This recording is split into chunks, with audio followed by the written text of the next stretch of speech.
Assalamualaikum warahmatullahi wabarakatuh. Semoga teman-teman semua atau saudara-saudaraku semua tetap dalam lindungan Allah Subhanahu wa taala dan selalu dilancarkan rezeki dan diberi keberkahan dalam menjalankan hidup serta terhindar dari bala dan penyakit. Dalam pembahasan kali ini saya ingin mengangkat sebuah tema, yaitu tentang ijazah. Kenapa ijazah itu adalah sebuah hal yang penting atau sebuah hal yang perlu didapatkan oleh seseorang ketika dia mendapatkan suatu ilmu atau amalan tertentu, terutama jika ilmu tersebut terkait dengan hal yang bersifat spiritual atau hal yang bersifat metafisika. Karena apa teman-teman? Berguru adalah suatu yang wajib ketika kita mencari ilmu spiritual, di mana banyak orang yang akhirnya gila, akhirnya tidak sadarkan diri, akhirnya terjerumus ke hal-hal yang kurang baik karena semua yang dia tindakan itu dia dapatkan tanpa melalui seorang mursyid atau guru. Jadi berhati-hatilah dalam belajar ilmu spiritual atau metafisika jika teman-teman ingin belajar atau memiliki niat ingin belajar tanpa seorang guru. Memang dalam mencari ilmu atau belajar, membaca buku, mendengarkan suatu audio, baik itu radio atau apapun itu, bahkan menonton video dari internet atau dari CD atau apapun yang teman-teman lihat, adalah cara yang cukup mudah bagi orang yang mencari ilmu untuk mendapatkan hal yang dia inginkan. Hal ini apa? Hal ini adalah hal yang terkait dengan keilmuan. Akan tetapi ilmu spiritual bukan ilmu yang seperti itu. Ilmu spiritual adalah ilmu yang berbeda teman-teman. Meskipun teman-teman semua tidak dilarang dalam mencari ilmu lewat berbagai media tersebut. Kehadiran seorang guru adalah sosok yang penting ketika kita ingin mencapai kesuksesan atau keberhasilan dalam suatu keilmuan. Teman-teman bisa mengambil ilmu dari buku, ilmu dari media, atau ilmu dari sumber manapun itu, dengan catatan teman-teman semua telah diperintahkan oleh guru teman-teman atau mencari referensi untuk mengkombinasikan ilmu tersebut. Itu adalah dua kriteria. Yang pertama, karena disuruh guru teman-teman. Yang kedua, hanya sebagai referensi. Referensi yang seperti apa? Misalnya begini, teman-teman sudah diberi suatu penjelasan tentang guru kalian. Misalnya disuruh menjalankan wirid sebanyak 1000 kali. Nah, 1000 kali ini itu maknanya apa? Terus wirid itu fadilahnya ke arah mana? Atau arti dalam wirid tersebut itu seperti apa? Itu yang teman-teman gunakan untuk mencari referensi.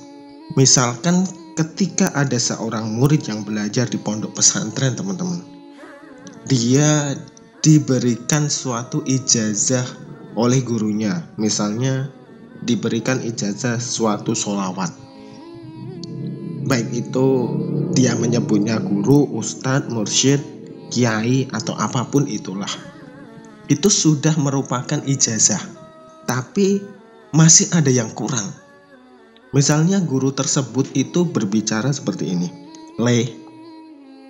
kalau kamu ingin apa yang kamu inginkan tercapai, hidupmu mudah dan gampang, maka bersolawatlah. Biasanya seorang murid jika diperintahkan seperti itu kan tidak banyak bertanya teman-teman. tidak bertanya sholawat yang seperti apa, melakukannya seperti apa, atau jumlahnya seperti apa, berapa. Biasanya murid yang patuh kepada gurunya, yang tawadu kepada suatu keilmuan, suatu majelis, atau tawadu kepada orang yang dia ikuti, dan juga dia ngawulo atau bersungguh-sungguh dalam mencari keberkahan, maka dia akan cenderung mengiyakan tanpa bertanya lebih lanjut. Maka dengan hal ini, orang yang diberikan ilmu tersebut, sholawat tersebut, tidak tahu sholawatnya sholawat apa. Yang dia tahu, dia diberikan suatu ijazah berupa sholawat. Apakah ini baik? Baik, teman-teman. Teman-teman sudah diberikan suatu jalan, diberikan suatu perintah oleh guru-guru teman-teman. Artinya apa? Artinya guru tersebut sudah percaya bahwa teman-teman bisa, karena seorang guru hakikatnya itu bisa melihat kemampuan dari muridnya atau santrinya. Dari sinilah yang dijadikan sebagai acuan bahwa teman-teman bisa mencari sebuah referensi, baik itu dari buku, radio, internet, TV, dan berbagai media yang lainnya. Dengan jalur apa? Dengan jalur ijazah yang telah teman-teman dapatkan dari guru tersebut. Pastinya teman-teman bertanya, kenapa bisa? Kenapa boleh?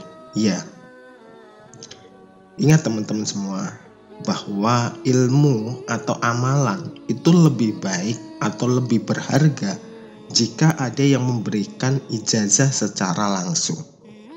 Guru itu memberikan ijazah langsung kepada muridnya. Dalam kata lain, bahwa ilmu yang bersifat spiritual atau metafisika itu cenderung bersinggungan dengan dimensi dari alam lain. Salah-salah kita justru akan dijerumuskan oleh makhluk dari alam lain tersebut. Oleh karena itu, di sini pentingnya seorang guru atau mursyid. Karena lewat jalur guru sudah tentu bisa melihat kapasitas keilmuan kita, bisa melihat wadah yang kita miliki. Itu yang pertama. Terus yang kedua, guru itu mempunyai jalur sanad keilmuan yang lebih sah dan lebih konkret daripada kita belajar lewat media. Ini bukan apa-apa, teman-teman. Dalam hal kesanatan, itu adalah sebuah keikhlasan dari seorang mursyid untuk memberikan suatu ilmu kepada muridnya. Karena sanad yang terhubung kepada pengamal pertama kali atau orang yang melakukan suatu amalan yang dijadikan amalan secara turun-temurun itu memiliki energi yang luar biasa.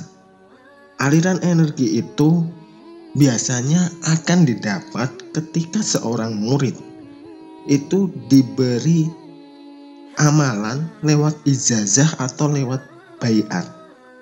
Murid itu secara tidak langsung itu mendapatkan restu dari gurunya atau mendapatkan keikhlasan dalam memberikan ilmu yang diberikan oleh gurunya. Energi yang didapatkan dari perolehan ilmu seperti itu adalah 50% energi yang diperoleh. Misalnya itu adalah suatu pengabulan doa, teman-teman. Secara tidak langsung teman-teman akan mendapatkan 50% pengabulan dari doa teman-teman tersebut. Lalu yang 50% dari mana supaya bisa menjadi 100%?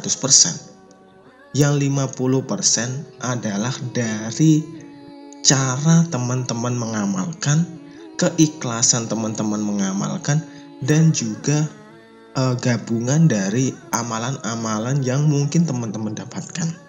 Misalnya, teman-teman bersolawat dengan ikhlas sungguh-sungguh, serta teman-teman barengi misalnya dengan waktu-waktu doa mustajab, dan juga dibarengi dengan ibadah-ibadah lain, misalnya diawali dengan sholat hajat dan juga dengan berpuasa, mungkin ini akan memberikan dorongan energi yang lebih besar untuk melengkapi dari 50% energi yang teman-teman dapatkan. Hal ini terdengar sepele teman-teman, perkataan tentang ijazah. Jika teman-teman bisa merasakan secara pasti, merasakan ketika teman-teman mengamalkan wirid, hidup teman-teman berubah atau tidak, itu teman-teman bisa melihat contoh konkretnya. Coba teman-teman cari misalnya amalan yang teman-teman tidak memiliki mursyid dan bandingkan dengan amalan yang teman-teman memiliki mursyid. Lakukan misalnya, katakanlah amalan pertama yang tidak memiliki mursyid, teman-teman lakukan selama 7 hari atau 40 hari misalnya secara rutin. Dan lihat efeknya selama 2 atau 3 bulan ke depan. Teman-teman merasakan apa? Setelah itu, bandingkan lagi setelah teman-teman mendapatkan hal tersebut, teman-teman mencoba mencari guru, terus mengamalkan hal yang sama selama 7 hari sampai 40 hari dari amalan yang teman-teman memiliki mursyid. Setelah teman-teman selesai dengan waktu yang sama, coba teman-teman rasakan selama 3 bulan ke depan. Perbedaannya seperti apa? Maka teman-teman sebenarnya bisa merasakan. Akan tetapi jika teman-teman lebih peka, ketika teman-teman mengamalkan suatu wirid, suatu amalan atau suatu ijazah tersebut, sebenarnya teman-teman sudah memperoleh atau merasakan getaran-getaran energi dari lingkungan alam semesta. Misalnya ketika teman-teman melakukan wirid, di samping teman-teman itu akan merasakan suatu aura energi yang luar biasa. Itu sebenarnya energi apa teman-teman? Sebenarnya itu adalah energi yang ada di sekitar kita, terutama energi dari guru-guru atau leluhur dari keilmuan tersebut. Biasanya seperti itu, mereka akan datang mengaminkan dan memberikan dorongan energi kepada teman-teman semua. Semoga bermanfaat dan sampai jumpa di video selanjutnya. Wassalamualaikum warahmatullahi wabarakatuh.